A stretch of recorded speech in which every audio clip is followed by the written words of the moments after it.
ছোট্ট একটি গ্রাম এবং সেই গ্রামে ছিল ছোট্ট একটি বাড়ি। সেই বাড়িতে ছিল এক রিনু নামের মহিলা।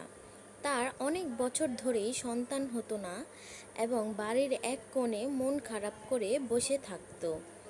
সে সারাদিন অনেক কাজকর্ম করত, বাড়ির সব কাজকর্ম করত, কিন্তু সে মন খারাপ নিয়ে বসে থাকতো কারণ তার কোনো সন্তান ছিল না।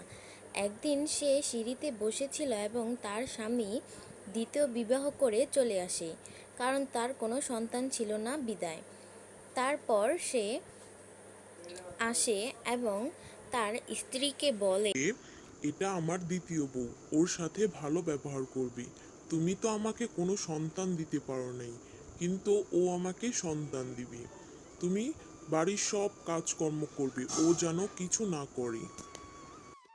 তুমি কোনো সন্তান দিতে পারোনি, কিন্তু আমি ঠিকই সন্তান দিতে পারবো, বুঝেছ?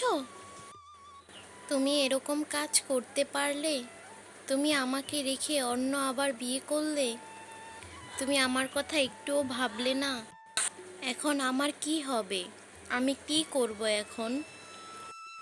তারপর রিনু বাড়ির সব কাজকর্ম করত, কিন্তু তার দ্বিতীয় স্ত্রী কিছুই করতো না, শুধু দাঁড়িয়ে দাঁড়িয়ে দেখত।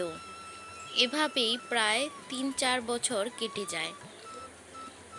তারপর হঠাৎ করে রিনুর কোল আলো করে একটি সন্তান আসে, আর রিনুকে তার স্বামী খুব ভালোবাসে।